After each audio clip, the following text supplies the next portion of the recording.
Conference কর্তৃক আয়োজিত 44তম BCS ক্যাডারবৃন্দের সংবর্ধনা অনুষ্ঠানে উপস্থিত সম্মানিত অতিথিবৃন্দ, সম্মানিত শিক্ষকবৃন্দ, আমার নব্য ক্যাডারবৃন্দ এবং আমার কলিগবৃন্দ এবং সম্মানিত সকল অতিথিদেরকে জানাই আমার শুভেচ্ছা ও অভিনন্দন। প্রথমেই মহান রব্বুল আলামিনের নিকট আমি শুকরিয়া আদায় করছি যে তিনি আমাকে এই 8 মাসের প্রেগন্যান্সি নিয়েও সুদূর বরিশাল থেকে এখানে আসার তৌফিক দান করেছেন এবং আপনাদের সামনে উপস্থিত হয়ে কিছু বলার সুযোগ দান করেছেন।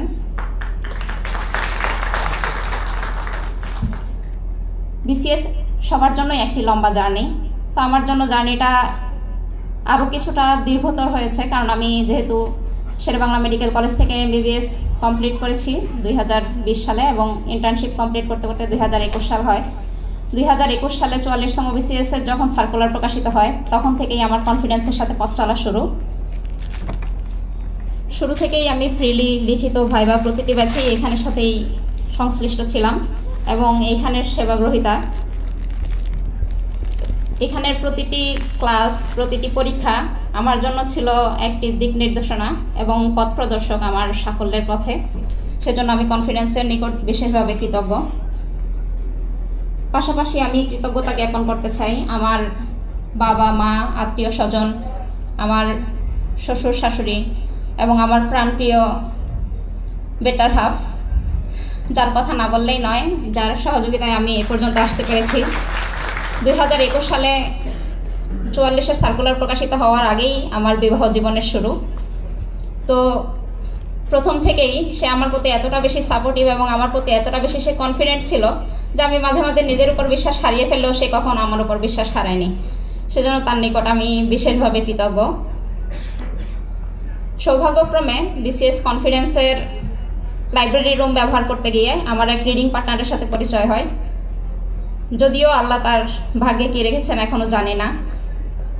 আশা করি এবং তার জন্য সর্বোচ্চ দোয়া করি যেন সেও এক সময় এই মঞ্চে উপস্থিত হতে পারে। MBBS লাইফে যখন সবাই জানে যে ডাক্তাররা সাধারণত জেনারেল নলেজ থেকে অনেক বেশি বিচ্যুত এবং ডিটাচ থাকে, আমিও ছিলাম। তাই বিসিএস জার্নিটা আমার জন্য শুরুতে অনেক বেশি কঠিন ছিল।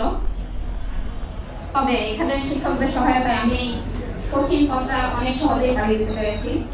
বিশেষ করে সাবজেক্ট বেসিক ক্লাসগুলো না বললে নয়, যেমন রানা স্যারের বাংলা সাহিত্যের ক্লাস একদম বাংলা ঝাঁঝরা করে দিচ্ছে সোজা বাংলায়।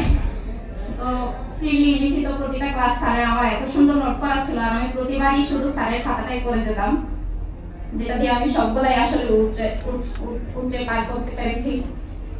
44, 45, 46 প্রতি প্রিলিমিনারি, 44-এর লিখিত, 45-এর লিখিত এবং শেষ পর্যন্ত ভাইবা সবগুলোই আমি একবারে আল্লাহর রহমতে উতরে পার করতে পেরেছি। সেজন্য আমি আল্লাহর নিকট অনেক বেশি শুকরিয়া জ্ঞাপন করছি। তো ভবিষ্যৎ যারা আসলে বিশেষ প্রত্যাশী তাদের কাছে কিছু আমার সাজেশন থাকবে যে এই পথটা অনেক বেশি ধৈর্যের পথ, কখনোই ধৈর্যচ্যুত হওয়া যাবে না। আমি হয়তো একবারে সফলতা পেয়েছি, কেউ একবারে সফলতা পায়, কেউ দ্বিতীয়বার, তৃতীয়বার, কিন্তু কখনোই হাল ছেড়ে দেওয়া যাবে না। এবং আরেকটা কথা অবশ্যই বলবো যে কখনোই মহান রব্বুল আলামিনের উপর থেকে ভরসা হারানো যাবে না, কারণ আল্লাহ চাইলে কোনো কিছুই অসম্ভব নয়। তাই বেশি বেশি নিজের পরিশ্রমের উপর কনফিডেন্ট থাকবেন এবং আল্লাহর উপর অবশ্যই বিশ্বাস রাখতে হবে। আর একটা পরামর্শ হচ্ছে যে নিজের স্ট্রং জোন আর নিজের উইক জোন কোনটা সেটা আইডেন্টিফাই করা এবং সেই অনুযায়ী নিজেকে প্রিপেয়ার করা।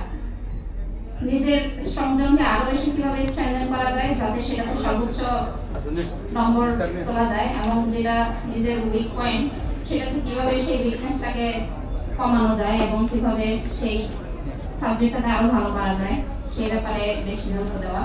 যেমন আমি যেহেতু সায়েন্স ব্যাকগ্রাউন্ড থেকে এসেছি, স্কুল লাইফ থেকে আমার ম্যাথমেটিক্স ফেভারিট সাবজেক্ট ছিল, তাই ম্যাথমেটিক্স, ইংলিশ এবং সায়েন্স এগুলোতে আমার তেমন ব্যাক পেতে হয়নি।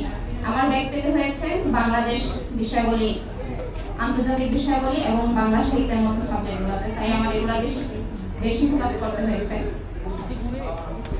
তো সবার কাছে আমার পরিবারের এবং আমার অনাগত সন্তানের জন্য দোয়া প্রার্থনা করে আমি আমার বক্তব্য এখানেই শেষ করছি। আল্লাহ হাফেজ।